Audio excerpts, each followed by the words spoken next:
Thanks for joining us again. Another one of our Safer at Home series as we approach Labor Day. Another sultry day out there on the Cape. So thanks for joining us. I hope you're in air conditioning. A couple things before we get started. As you know, all our talks are brought to us by Cape Cod 5, First Citizens Federal Credit Union, and Martha's Vineyard Savings.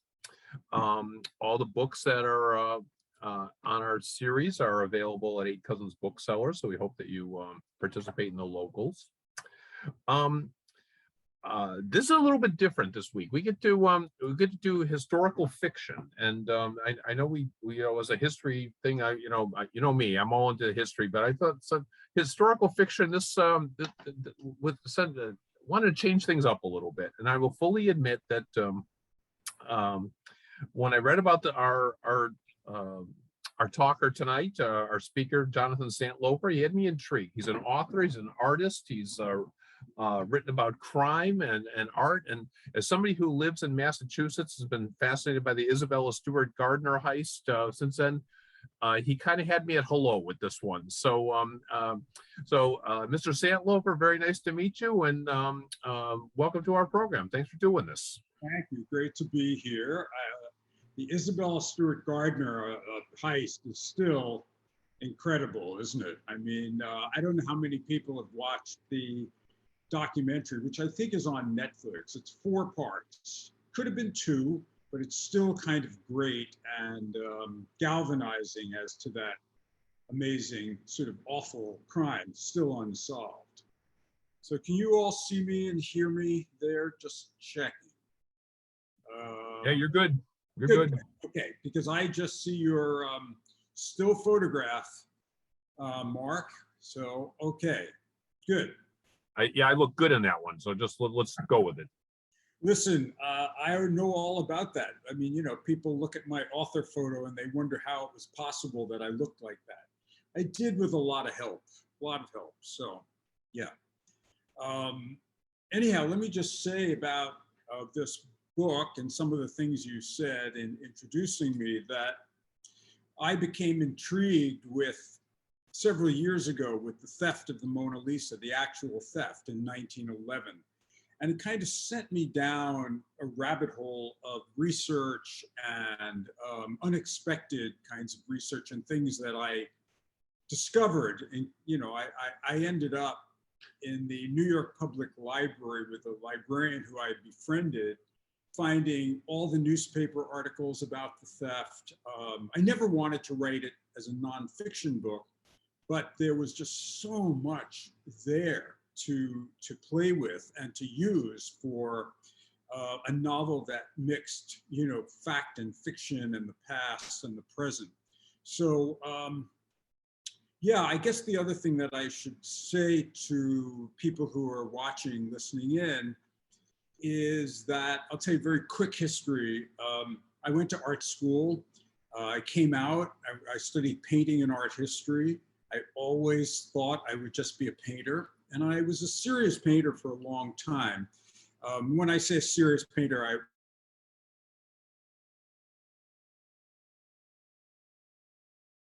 2 years ago, I had a sort of retrospective show which where they gathered 10 years of my work from collectors and museums, and the show opened on a Friday and the building burned to the ground on Saturday. And it kind of knocked me out of my life. I look back on it now and I think, well, okay, it gave me a second kind of life and nobody died and it was just stuff. At the time, it was pretty traumatic. But in any case, one of the things I started doing after that was that I started making copies of art. And it has led me to my kind of side job, you might say, which is that I make legal forgeries, replications of famous paintings for art collectors. And I've been doing that for about 20 years, which was another reason that this whole idea of the Mona Lisa, the theft, the fact that forgeries were made during the time it was missing, all of that kind of just spoke to me and grabbed me and pulled me into this novel. So, your turn, Mark. or anybody there? No? Well, There you well, are. yeah, no, I'm not leaving. Good. Well, okay. Honestly, until and maybe shame on me, I was never aware that the Mona Lisa had ever been stolen. Oh, yeah. Let alone so tell us about that. What does it lead to about this book? And tell us about what happens in your novel. Yeah, sure. Well, it's an absolute true crime. It actually happened. 1911, a disgruntled Louvre Museum employee, Vincenzo Peruggia, who was a carpenter, was fired. And he hid in a closet overnight, and he came out in the morning. There's slightly variations of this story, but the most accepted one is that he came out in the morning, he took the Mona Lisa off. It was the day the museum was closed to the public. He knew how the Mona Lisa was fitted with its frame and its glass because he was the one who had made that for it. So he quite easily unbolted it from the wall. He threw the glass, dropped the glass on the frame in a hallway, put the painting under his jacket, and walked out of the museum in the early morning hours. The kind of craziest part about that story is that nobody missed the painting for 2 days, almost 2 full days. I mean, people thought, people would be in the gallery where the Mona Lisa should be, and they'd think, oh, it must be off being cleaned, which is weird because the painting is never cleaned. Or maybe we've loaned it also, something they never did. In any case, it took them a while, and then they realized it was missing. It was actually came to the Louvre. There was this, search throughout Paris. They had no idea what had happened. They certainly didn't know that Peruggia had the painting in his apartment just a few blocks from the museum. So that's all true. And in fact, the prologue to my novel is a kind of reenactment of that theft, which I took from newspaper articles and research that I did. So you start in 1911 in the head of the thief, and you go through the theft, and then you come to the present. So what I did was I mixed this true crime and these facts from the past with a fictional story in the present. And I created for Peruggia, the thief, a great-grandson, Luke Peroni, who's been obsessed with his great-grandfather his entire life. And he learns of the possibility of a prison diary that his great-grandfather had kept while he was interned, and he goes to Florence to find it. And what he doesn't know, of course, is he's not the only person trying to find this very important diary. So that leads to, well, all sorts of things. The book goes back and forth between Luke's journey in Florence and then in Paris and in New York, and Peruggia's story. I tell Peruggia's story in the past through a series of prison diary entries, which I have created. I've created them from some fact, a lot of fiction. I'm basically a storyteller, and so I loved creating this story and this other reason why he stole the painting and what happened to it. Now, the facts of it, I didn't change the facts that he kept it for 2 years, or that he tried to then ransom it to the Uffizi, that he said he was giving it back to Italy, at which point, of course, he was arrested. But my story in the present, the contemporary story, which is a very important part of the novel, is a fictional story. And I kind of love the idea of fact and fiction. I would say probably the books that influenced this. There's a book called Possession by A.S. Byatt, which some people may know. It's a really wonderful book about a fictional poet and these people who discover these poems. The other book that I love is The French Lieutenant's Woman, John Fowles, and which is a fictional Victorian novel. And so what I've kind of created, or I tried to create, was this sort of fictional historical novel with just enough of the true mixed with the past. So I will, yeah, I have many, many things to say. I'm waiting for, it's very strange, Mark, because I have your frozen image on the screen. I'd much rather see you as a living person, you know? There I'm you not, I'm not that cute. Um, Well, you know. One of the big wonderments I've always had, and I've talked to a couple of people about this, is actually creating historical fiction and trying to make sure you get the facts right, while obviously also inserting another story to it. So you have to be true to what happened, you know, that if it's really going to be a compelling story. How did you learn about the 1911 theft? Where did you learn about it? How did you incorporate that into your story? And again, I guess you just said, you know, how he got arrested. He was going to ransom it, but how did all this come to your attention? Well, you know, this goes back probably, oh, I'd say 10 years ago, maybe even a little more, that I didn't really, maybe in somewhere in part of my mind, I knew that the Mona Lisa had once been stolen, but I didn't really know. I found a pamphlet, an old pamphlet from the Louvre, which mentioned the theft, just in passing. But, you know, basically that's the jumping off point for my novel. So you jump off from the truth and into a present day story, which is, as you said, using the facts, playing with the facts to create as much as I could, the most exciting story possible. I mean, I think that, you know, my past as a novelist and also as an artist contribute to my interest in this story and what I wanted to do with this story. I mean, one of the great things about writing this book was that, you know, my research took me to Florence for a good part of the time, to Paris. I got permission to go behind the scenes of everywhere.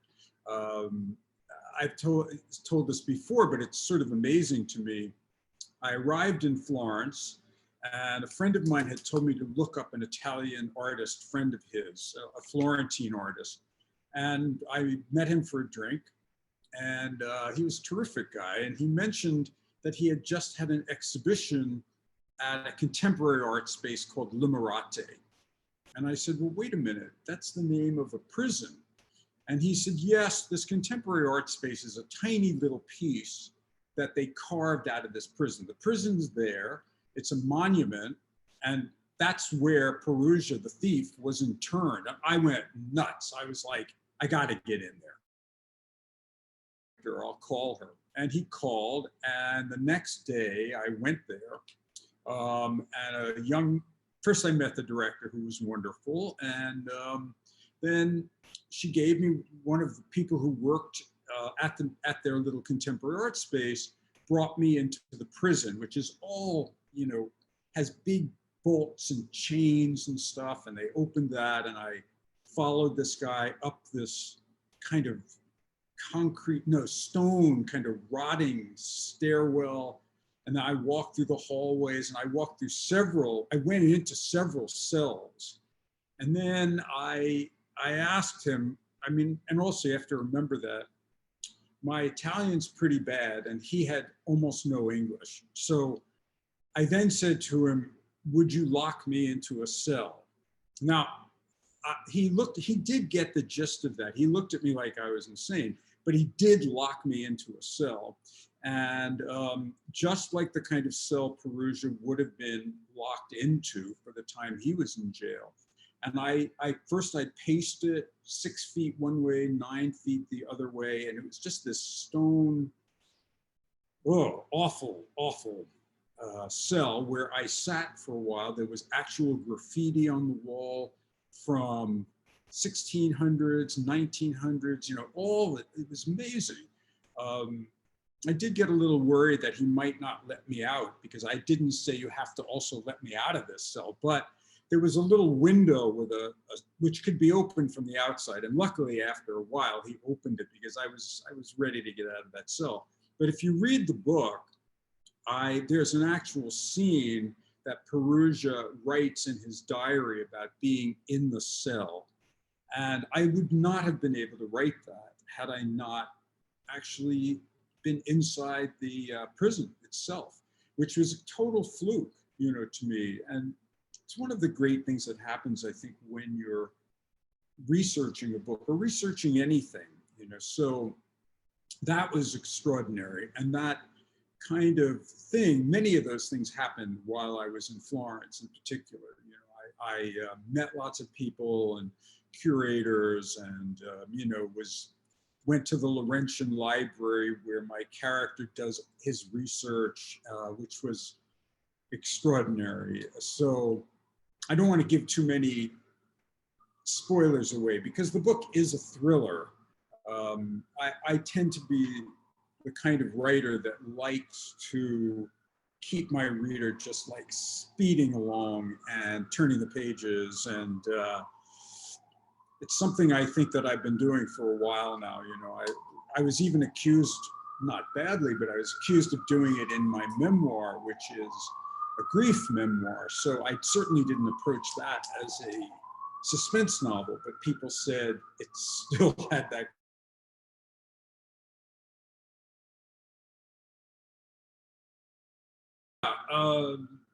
This was a kind of extraordinary book for me, I think.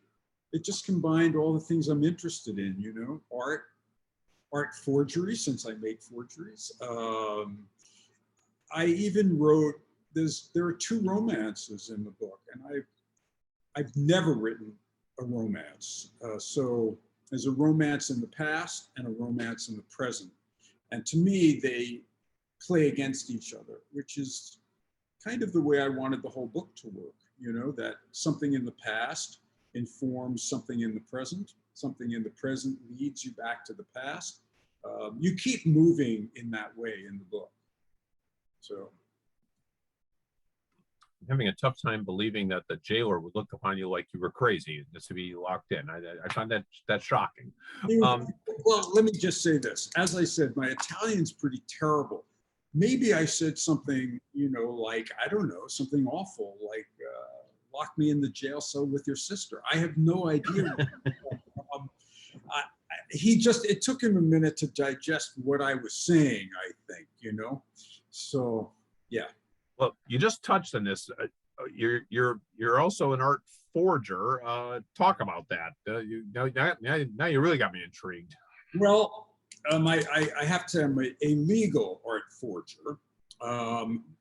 I make paintings for art collectors that are copies, exact copies of paintings that they want that they can't get, and which is a kind of, it's sort of an extraordinary thing to do as an artist. It got me into the head of the art forger in the novel. There's an art forger in the novel, Yves Chaudron, a Parisian art forger, who was a real character and who was believed to be involved in the theft and the selling of forged Mona Lisa paintings. But I could really understand what he was like.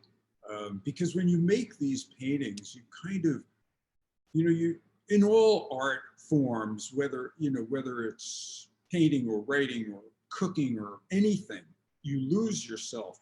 But when you're making work that is somebody else's work, somebody else's painting, you kind of almost become that person, because you start to see the decisions they made in the painting, and you're aping those decisions, and you're figuring out the mix of pigments I need to replicate that color. So it's actually very fun. It sometimes makes me anxious, because I know that this collector is waiting for the painting and they know exactly what it looks like. Of course, I tell all my collectors that don't try to put this up at auction. Don't try and sell it because it's never going to pass inspection because I use only contemporary materials. Meaning that obviously if I'm faking a painting from 1940 and I'm using materials from now, it's going to be found out under X-ray in a minute. But the paintings usually are exact replicas. Some people ask me to do them because they, let's say, have some important painting which they've donated to a museum, and then they want a copy. And so I make the copy so it can still be in their house. Other people, I have a client who I've made several paintings for, and we started working together because he had been bidding on a painting, a Franz Klein abstract expressionist painter, black and white, huge black and white painting that was up for auction at Sotheby's, and he lost it. He didn't get it, and he wanted the painting. So I made the painting for him. So, you know, it's a strange occupation. I think it is an art in its own right. And I'm very fascinated. You know, I've watched everything about art forgeries. You know, there's a great, there are two good documentaries. There's Major Look about the Knoedler Gallery scandal that's on Netflix, which is excellent. Hard to believe that they were duped and sold $80 million worth of forged art. There's a forger, a German art forger, Beltracchi, and his story is kind of astonishing.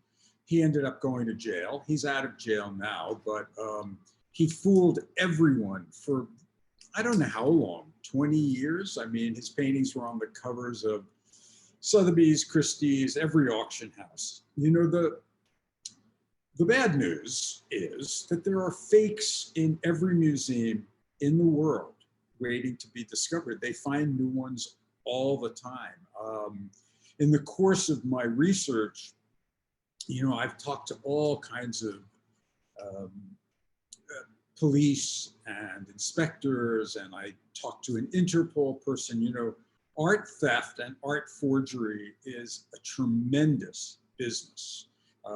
If you're talking about the Gardner theft, for example, well, what are you going to do? If you watch the documentary, you'll see this, but what are you going to do with a stolen Rembrandt, a famous stolen Rembrandt? There's nothing you can do with it.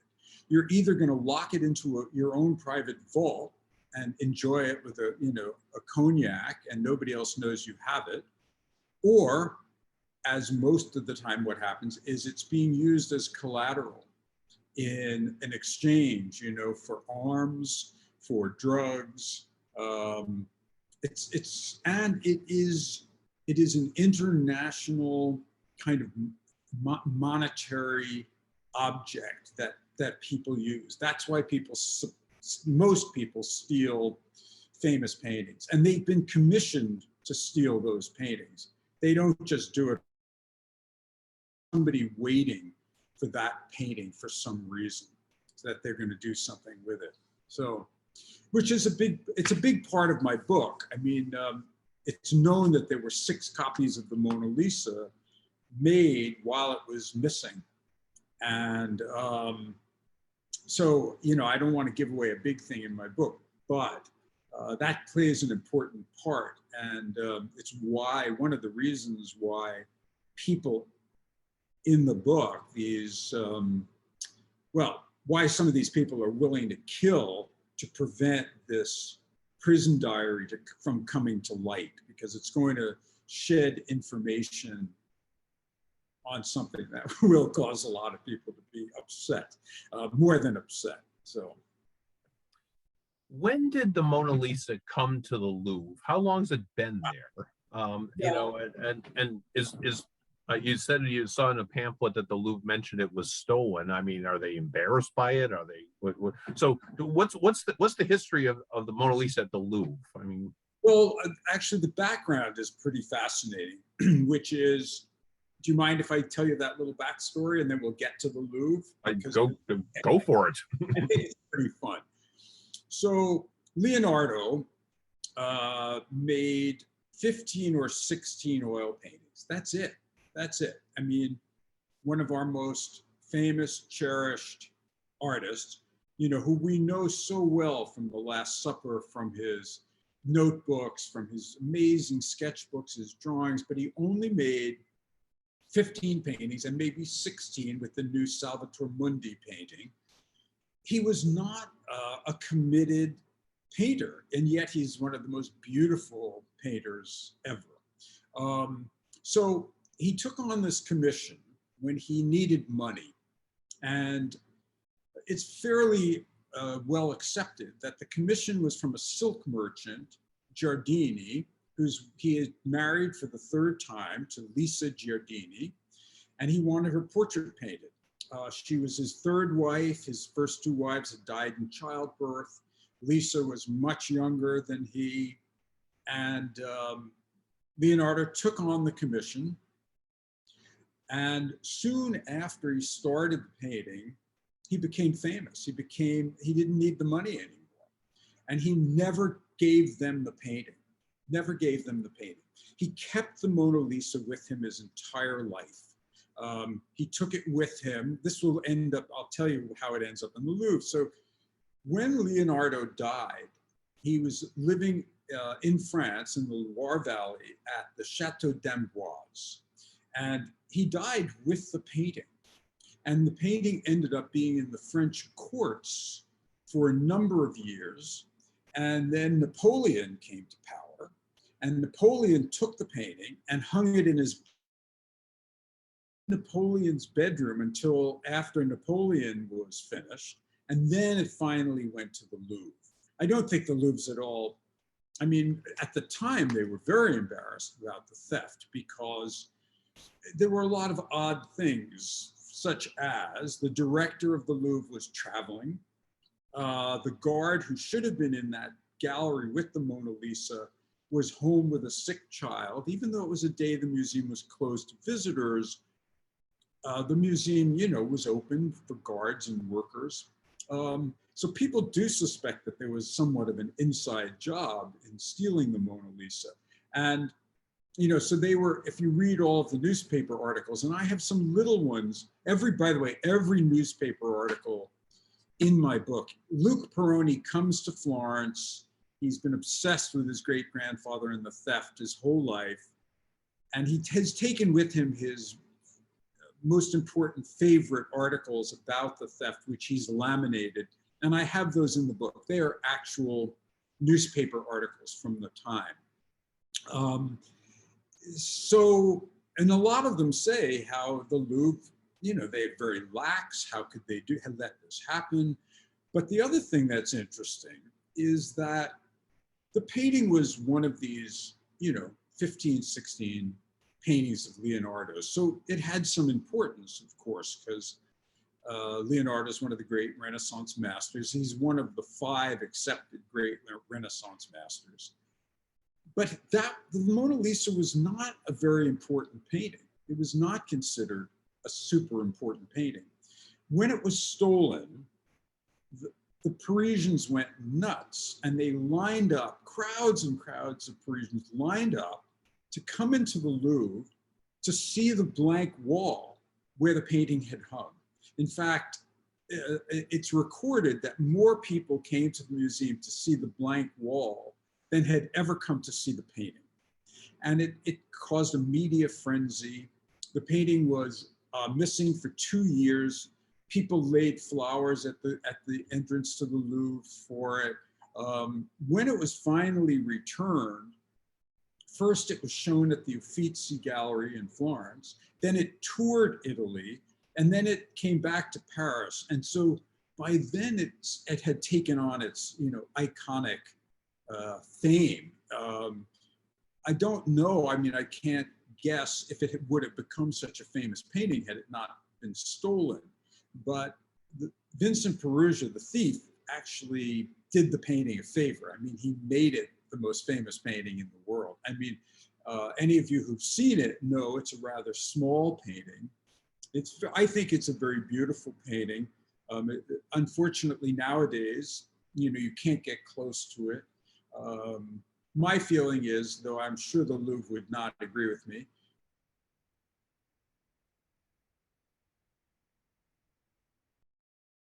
in particular, I think I should be allowed to take it home for just one night. That's all. I'll give it back.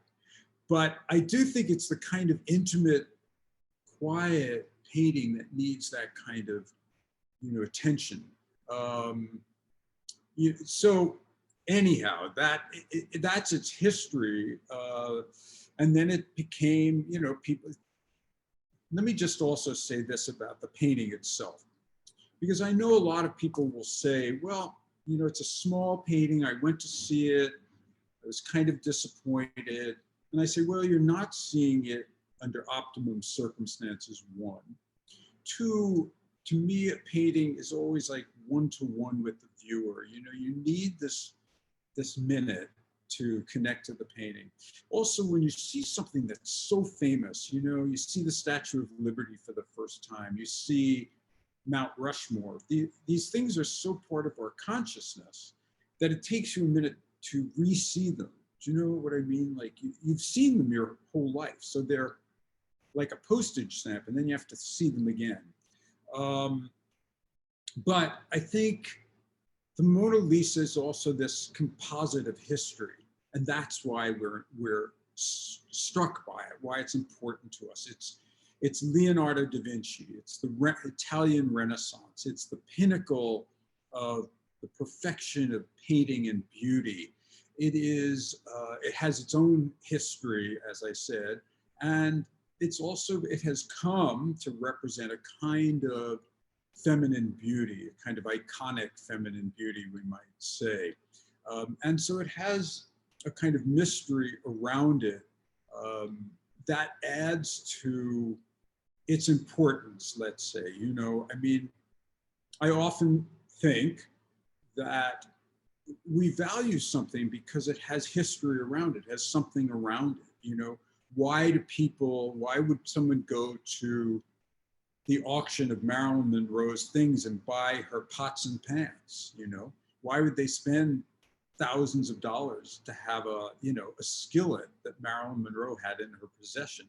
Because it touches this other iconic person, So everything in our world becomes so sort of contextualized with this other stuff around it. And I think the Mona Lisa is a tremendous example of that. But I do think it's a lovely painting, and I've looked at it quite a lot, So I'm never going to look at it the same way now, knowing that Napoleon and Josephine had it in their bedroom. No, you mentioned that there were 6 forgeries, and obviously it became famous after. How, what's the story with those forgeries? And I guess the question obviously now is, how do we know that this is the original in the Louvre? But what's the backstory with those 6 forgeries, and why is that a big part of your story? Well, it's a big part of my story. Because look, everybody knows there were forgeries made of the Mona Lisa. Some of them have turned up and are in museums, others have not. It's a big part of the story because, I guess this is not a big secret or spoiler, because in fact, I think it says it on the flap copy of my book. Is the Mona Lisa in the Louvre Museum the original, or is it a copy? There are people who believe the painting was switched at the time of the robbery with a forgery. Now, I play with that idea. It's a fantastic idea to play with as a novelist. And also, I loved the idea, and I created the fictional scenes in the past through the diary. The diary has something, and then I have scenes that actually come to life at that time, where you go to the forger's studio and you see the fake Mona Lisas that he's been making and how astonishing they are, with the Louvre provenance information on the back, how he's gone to flea markets and bought canvases from Leonardo's time. All of that would have been true, but of course I embellish it for my story, because it's a story of, among many other things, of the greatest art forgery, perhaps, of all time. And we do know that some of those paintings have surfaced. So it's fun to play with the idea. It's a great novelistic idea. There is some truth in it because we know they were made. You know, I mean, I have to say, I mean, it sounds like a plug, but read my book, you know, understand why it is such an important part of the book, because it plays such a part in the possible history of this painting.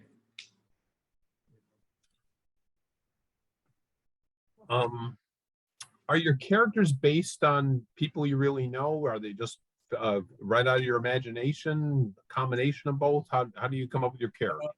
Well, first, the characters in the past, who are Vincenzo Peruggia, who becomes Vincent Peruggia in my book, the cohorts, Yves Chaudron the Forger, the Marquis de Valfiero, those were all real characters believed to be involved in the theft, but little is known of them. So I created their stories and their backstories.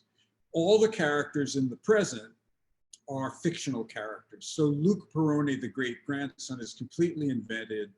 The woman he meets, Alexandra, is a fictional character. Those, how do I create them? How does anybody, you know? You start with something.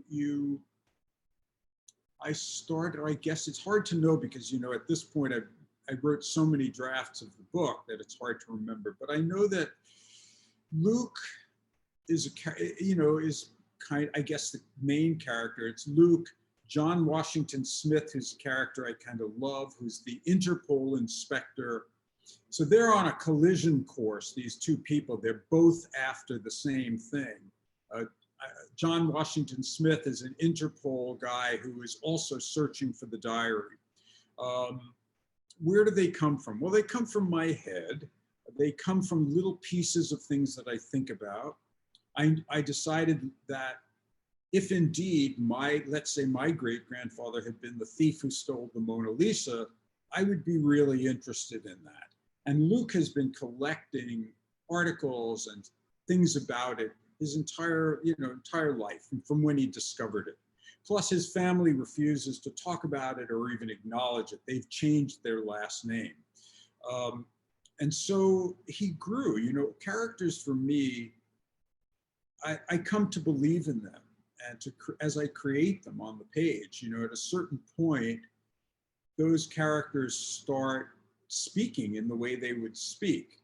I know right away if I'm having dialogue and a character just doesn't sound like the character, I know that.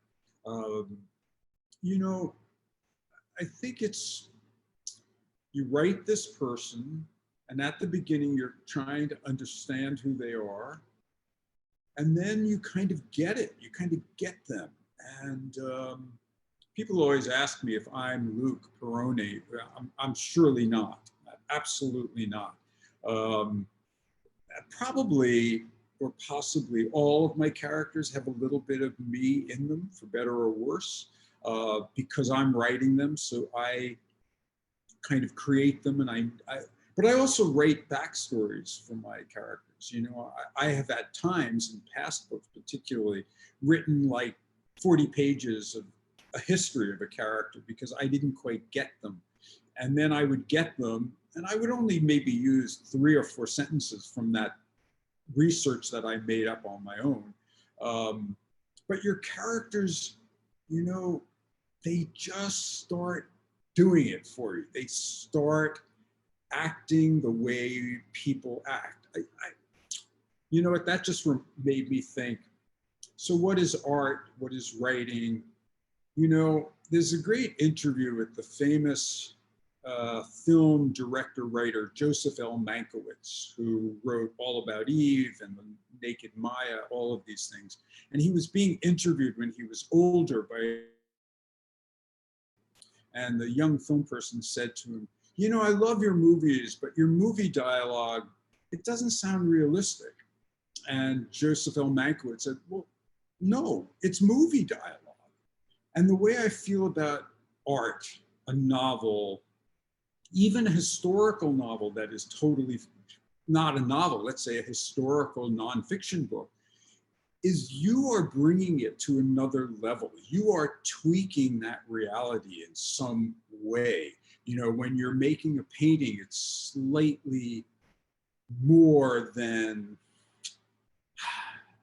it's taking from real life, but it is making it something else. And I feel that about creating characters. You know, they take on qualities that are, they have to be believable and realistic. There's something else, you know, there's something else. They have to be alive on the page in their own world. Does that make sense, or am I just rambling? I could be rambling as well. You Makes sense to me. I like it. know. I was thinking when you said this about the Louvre that we started with this by talking about the Isabella Stewart Gardner Museum. They will fully admit that they have become much more popular, much more attended since the theft. You know, and I almost kind of wonder in their own, if you ask them in their own heart of hearts, do they really want the paintings back or not, or is it something is it something, is the allure going to be gone if they get them back? So You mean with the Gardner? Yeah. Well, you know, it made the Gardner this incredibly famous museum, and you know, it's a beautiful, beautiful, unique place. I went to school in Boston, so I went to the Gardner often, and I mean, but it did catapult it into world renown because of this horrible theft. I think they'd like the paintings back if possible.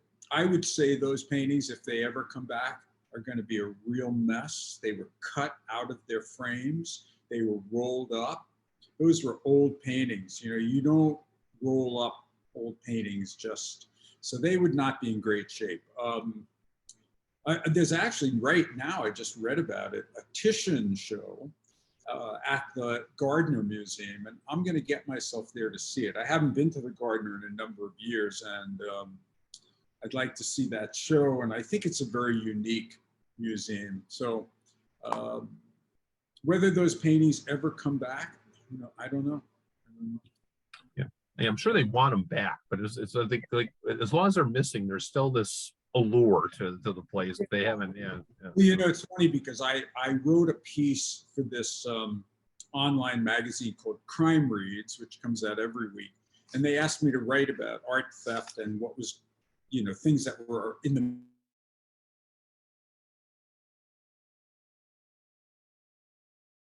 at the end of, I was being a little cheeky, but I said, you know, the Gardner still has a $10 million reward out for those paintings. So I said, if you know where they are, call me. You know, I'll split the reward with you. You know, let's do it, right?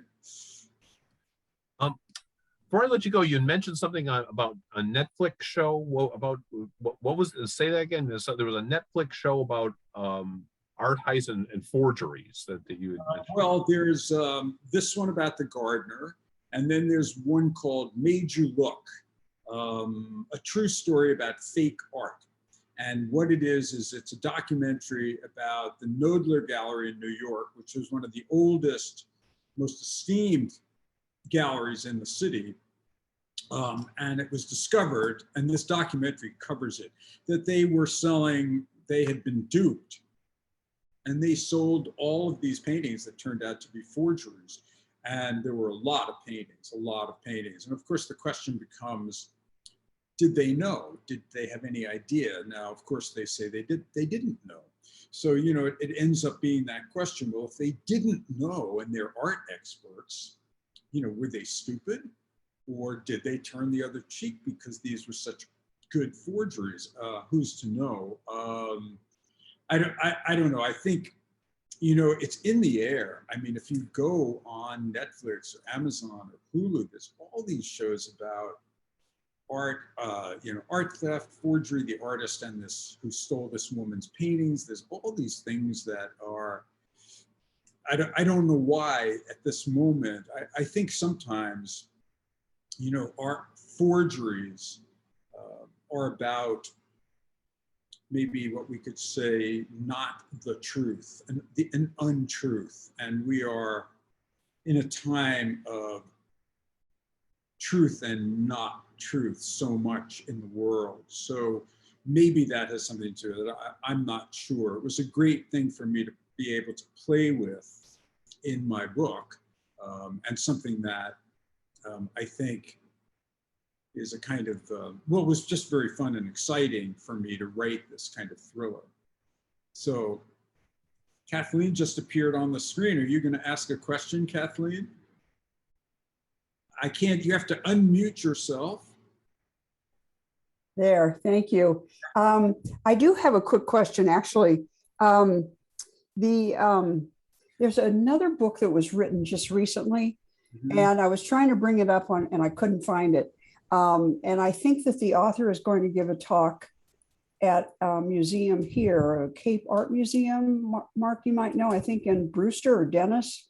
Anyway, the book is about a wealthy young woman, a debutante who was educated, I think, here and at Oxford. And she turned into a famous art thief. And I wish I could remember the name of it. I can pass it along to Mark once I find it. Oh, I'll look it up. That sounds right up my alley. So, you know. Okay. Yeah, I was going to ask if you were aware of it and if you'd read it yet. No, I don't know what it is. I'm sure I'm sure now that you've told me, a lot of people will be telling me that I need to read it. So yeah, you can just Google it, the premise. Right. Exactly. Yeah. So that sounds crazy and fun. I mean, but so. Yeah, Kathleen, I wasn't aware of that one, but so I'll look it up. I want to thank you, Mr. Santlofer, for taking the time tonight. The name of the book is The Last Mona Lisa. His name is Jonathan Santlofer. Thank you very much for joining us tonight. I greatly appreciate this. And it's as we said on the top, it's we tend not to do a lot of historical fiction, but when we talk about an art theft, and it's a big deal around these parts, so you kind of had me at hello with this one. So thanks, great. It's nice to be here. It's great to be at a historical society and be talking about a novel that is both historical fact and fiction at the same time. So I mean, I think that people who are interested in history are going to Florence without leaving their house, or Paris, will enjoy the book very much. So, I'm happy when I go to Dorchester. Thank you very much for doing this. Continued good luck with the book, and enjoy your. You said you're traveling tomorrow out of New York, so I'm leaving. Yeah, I'm making a prison break. Okay. Yeah, I'm going upstate for a while because I'm working on the sequel to this book, and I just have to get away into the quiet, because all I've been doing since the book published, which is only 2 weeks ago, is 3 or 4 of these a day, Mark, virtual things. So, I mean, they're great though, because I don't have to leave my living room, but at the same time, I need to kind of isolate myself with the writing to get back to that, So yeah, I'm gonna run away, and then I'll come back and run away again. And I applaud you for doing a sequel right after this one got published. Sound like you're making a Marvel movie or something. No, I didn't really plan that, but I have to knock wood somewhere. The book is doing so well that the publisher asked me to do a sequel. And I had been thinking about using these same 3 characters and sending them on another kind of art-like adventure with that mixed both fact and fiction. And I had been making notes about it. So when they asked,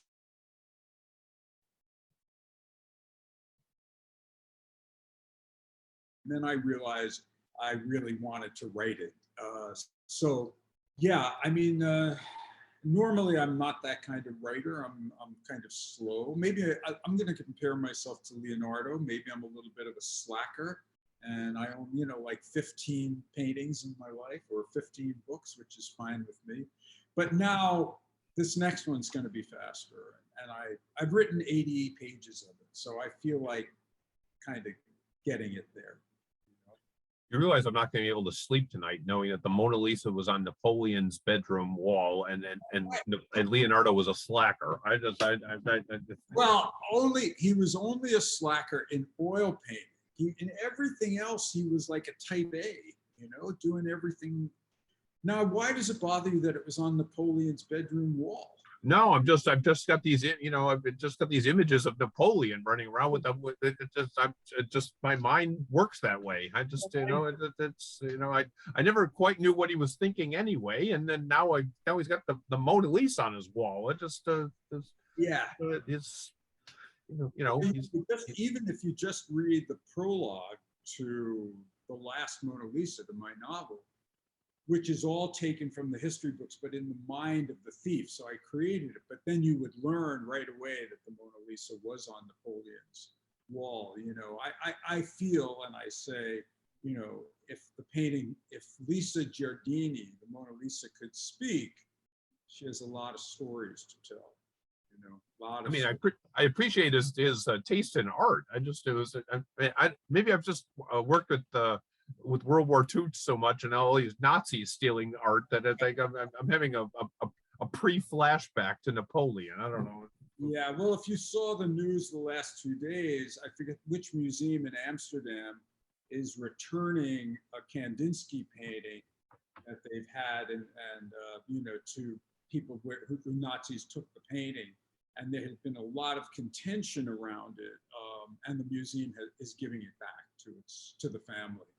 So, but I have to say, if I put myself in Napoleon's shoes and think about, gee, I could have any painting I want, maybe I'd ask for the Mona Lisa too. I don't know. Well, somebody just noticed that you didn't have any paintings on your wall. So are you holding out for that, or? No, I live in a very big loft in the Flower Mart. This is the front half. I paint in the back. So the back is filled with art. And so I have nothing in the front because I need clear space here because the entire back is filled with art. So, and my bedroom has a lot of art in it too. But out here, I know people remark about it, by the way, when they come into my house. They're like, does anybody live here? So, yeah, Napoleon without the Mona Lisa. There you go. Well, continued good luck with this. Good luck with the sequel. And thank you for taking the time tonight. I greatly appreciate this. Great. It's nice to talk to you all.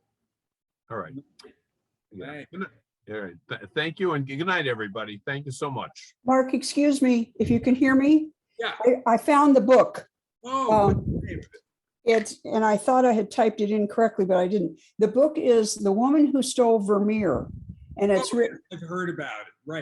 The last name is Armoire, Amore. Who stole Vermeer? Yes, I noticed that. We actually, Kathleen, we actually had her a couple of months ago. Did you? Oh, shoot, I missed it. Yeah.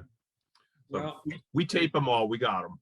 Oh, good. Okay. All right. Right, Thank you, Mrs. Santlofer. Good night, everybody. Stay safe. Night.